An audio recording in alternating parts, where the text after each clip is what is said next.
Welcome back to the channel, everyone. Hope you're all well and surviving in this heat. I put jeans on today because it got cool and now it's bloody sweltering. So where are we with this? Well, let me give you a quick recap for those of you who didn't see the first episode, and then we'll get on with all the bits we need to do today.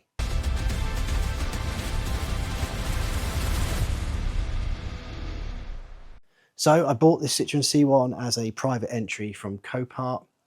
There was some reasoning behind that. One, I have to drop the price of any categorised car by about 30% when I go to sell it. If this goes back through MOT and is passed, then ultimately I can sell it for full market value, which is going to help boost the profit margin.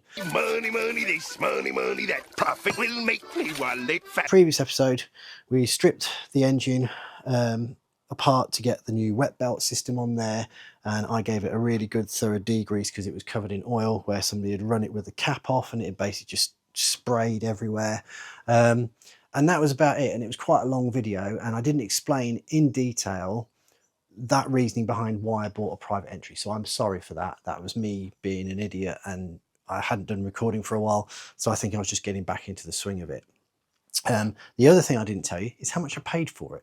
So this I won for £475 plus the ridiculous amount of Copart fees. So I think it was around about £750 in total. These are selling for anything up to £3,500, but ours has got a slightly higher higher mileage, so that'll probably bring down the margin 500-600 quid, something like that. So if we aim for, you know, 2.5 grand, I'll be in profit. So I think we're on a win, as long as we don't find any issues today. When we're fixing the remaining list of bits. So on that note, let's just jump through our list. So I've ticked off all the bits that we've done. So I've done the clean because it was filthy when it turned up. I still need to fix the DRL light in the front bumper. I think it's just a screw that's come loose. There's some scratches on the roof, which somebody's tried to fix by putting lacquer over them. So that's going to be an interesting one to try and resolve. There's a wheel scuff, which, to be honest with you, I've already done that. I need to tick that off the list. I literally just got a bit of gloss black and just filled it in. I'll stick a bit of footage in a minute on how I did that. Need to replace the steering wheel, refit the rear bumper, because on the passenger side it's just out slightly. I think it's a bracket that's just bent slightly. Fix the number plate bulbs, fit that new exhaust centre section, which has arrived, but I haven't got around to fitting yet because it's been so hot, and when I come in the garage it is basically like a sauna. I'm sweating now. I've been in here for all of 15 minutes.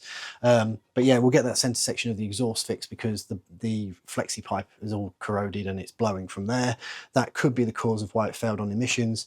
And then finally we need to get it through an MOT test, which we will do at the end of this video without any disasters happening. So enough said, enough waffle, let's crack on.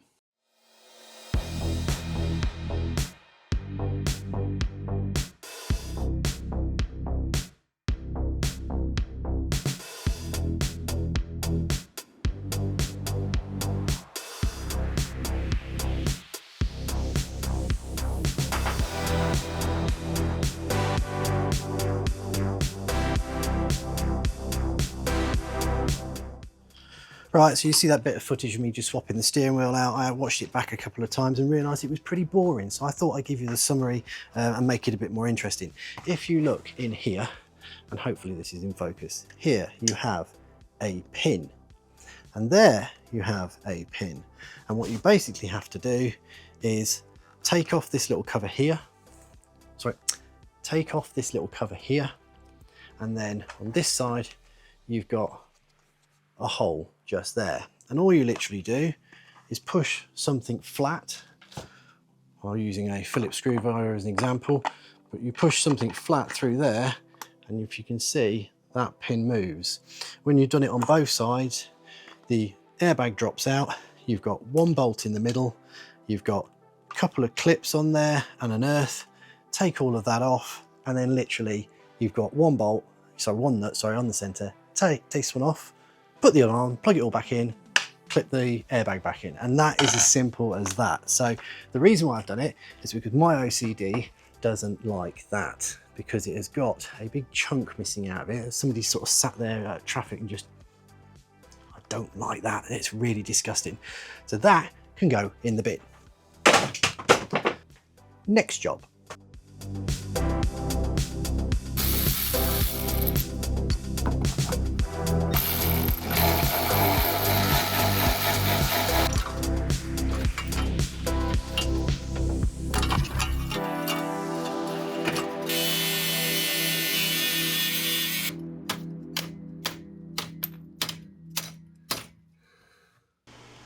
Okay, so the old exhaust is off. I had to cut off the end because that was probably the original centre section and it was, well, crusty and stuck into our back box. But the back box is fine, but I took it off to make it easier to get that piece out.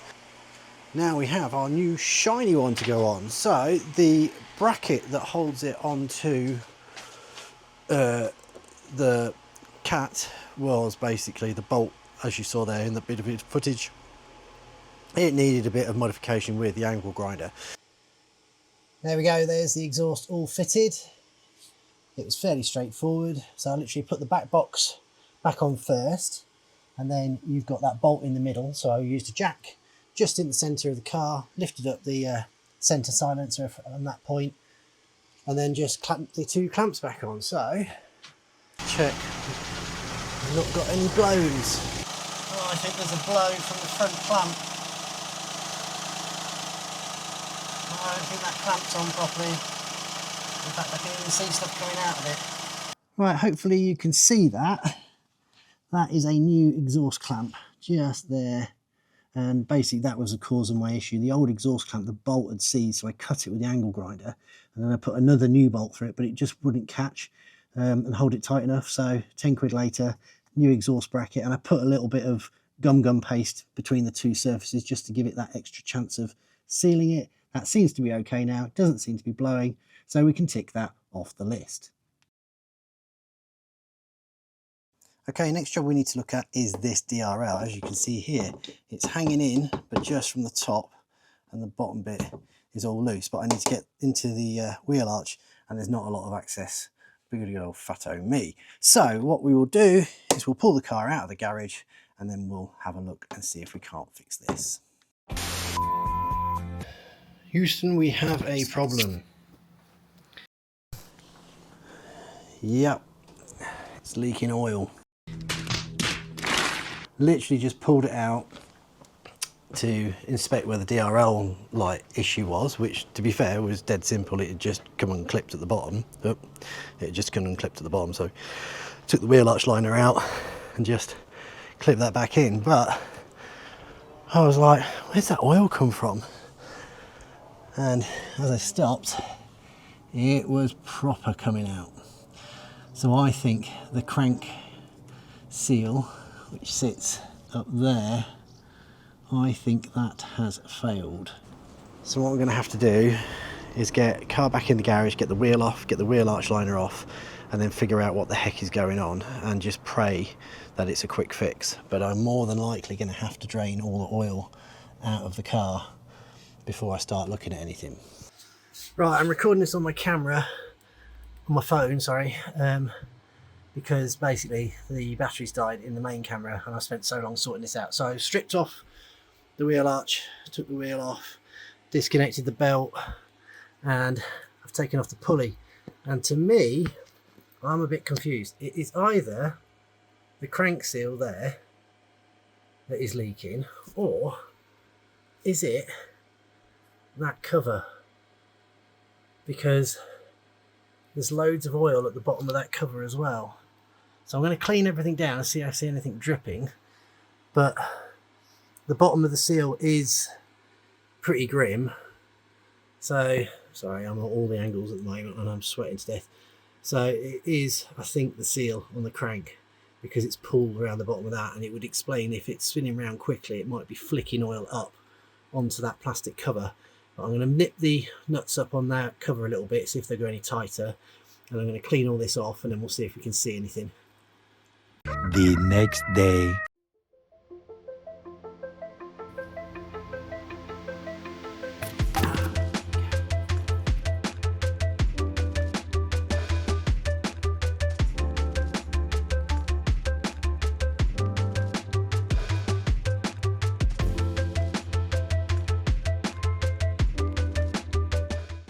So you just see me replace the crank seal, started refilling the oil, and then oil started pouring out from this, which was the inspection cover for the tensioner on the belt.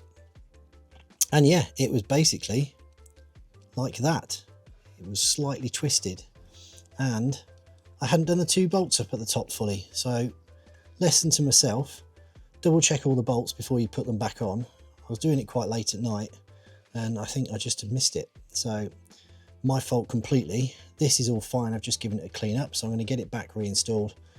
Nice thing is it was leaking oil straight away as soon as I started filling it. So if it's still leaking after I do it again, I know I need to put some sealant or something on there to give it a hand. But yep, my fault completely. Right, oil is back in, and I'm announced with that reinstalled correctly, I am not seeing any leaks.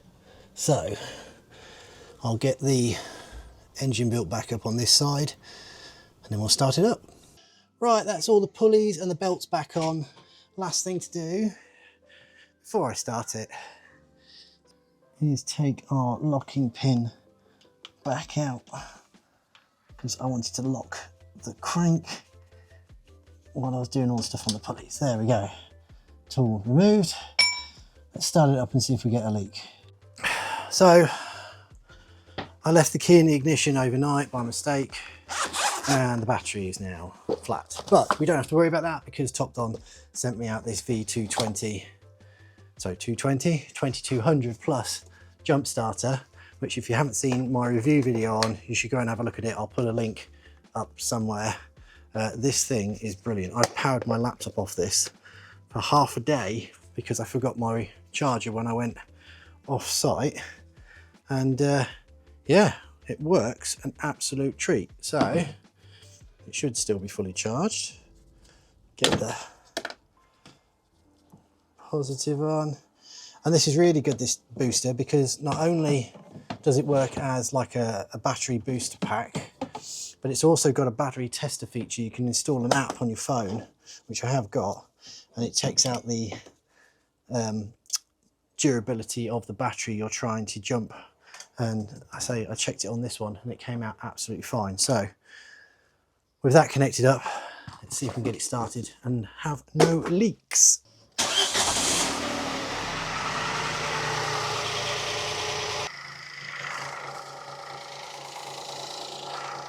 Yes, no leaks that I can see. I'm going to let it run for about 5 minutes. It actually it didn't sound great anyway, it's a 3-cylinder, but it actually sounds a lot better. So I think because that cover was off, obviously it was affecting the crank pressure in there. So yeah, another non-necessary job completed had I just paid attention when I fitted that cover. That was the last task to do. Tomorrow is MOT.